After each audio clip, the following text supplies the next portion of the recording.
Today we're going to be talking about resonance, the source filter theory of sound production. Resonance is an important aspect to the voice. A broke-down definition of resonance is the ability for one of the systems, the oral, laryngeal, pharyngeal, and nasal cavities, to vibrate with the greatest amount of displacement due to different frequencies that come close to the most comfortable pitch. The most comfortable pitch is also called the natural frequency. You can think about resonance as how the airflow travels from speech is shaped as it passes through cavities. For speech, the goal is to have a good airflow through the mouth for all speech sounds except the m, n, and ing sound. What is voice? Your voice is produced by the vocal folds, which are routed through the vocal tract and is shaped into sounds. The shape and placement of the tongue, mandible, soft palate, and other articulators determine what type of resonance is produced. As air is directed through the mouth, the soft palate lifts up and moves toward the back of the throat. Its flexibility aids in this process. The velum, or soft palate, moves and causes the velopharyngeal port to close. Your tongue movement shapes the oral cavity, making it larger, smaller, longer, or shorter. By changing the shape of the oral cavity, you change the resonant frequency, which then changes the sound that comes out. Vowels are produced by phonation. Consonants are produced with turbulence and friction within the vocal tract. What do the acoustic resonators do? The acoustic resonators are a filtration system. They filter unwanted sounds and keep sounds that are necessary for speech output. What kind of resonator is the vocal tract? The vocal tract is a quarter wave resonator. This means that the tube is only open at one end. There is only one way for air to come in and go out. The vocal tract is a resonator and a filter for all parts of sound created by the vocal folds. Think of the vocal tract as a container of air that starts from the top of the vocal folds and goes all the way to the edge of the lips.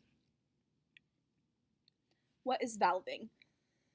Valving is the way that we classify consonants and vowels.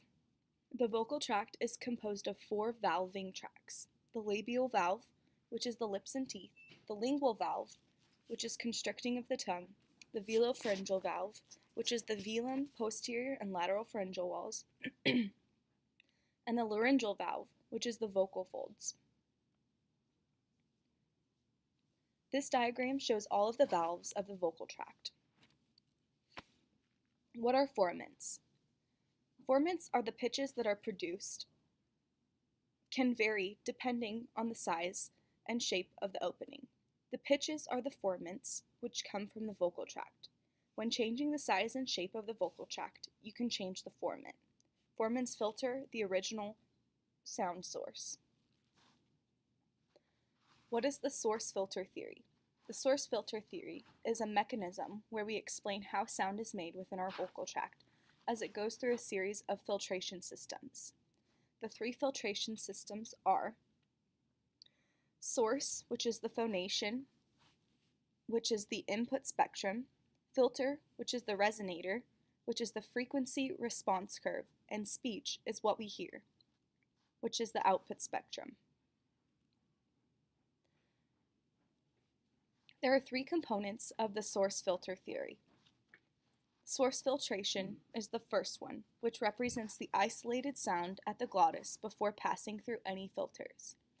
This sounds like a high buzzing sound. The source of the sound in our vocal tract occurs at the glottis and the larynx. The source function graph represents the glottal sound, which is the first element of vowel production. This is the graph shown above.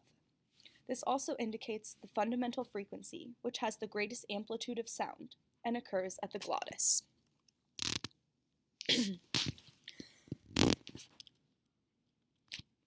Second is the transfer function. This represents resonance curves.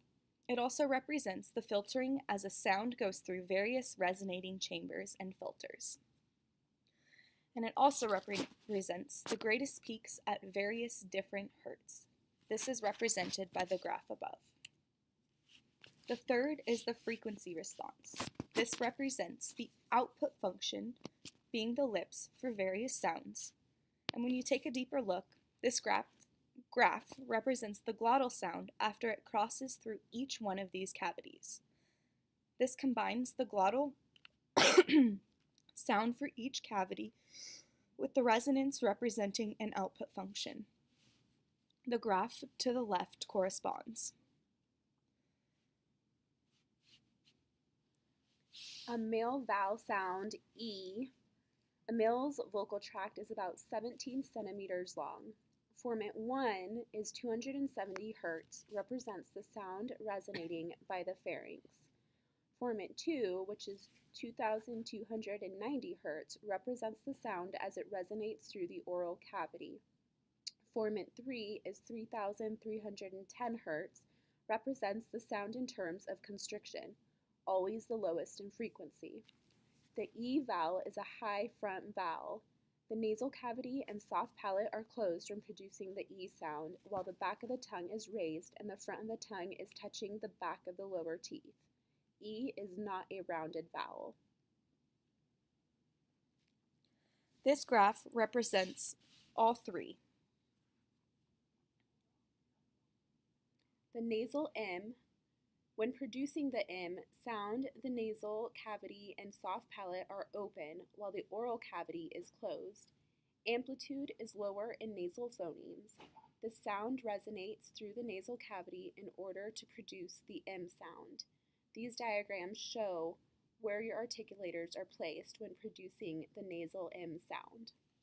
This also shows the airflow through each valve when producing the M sound.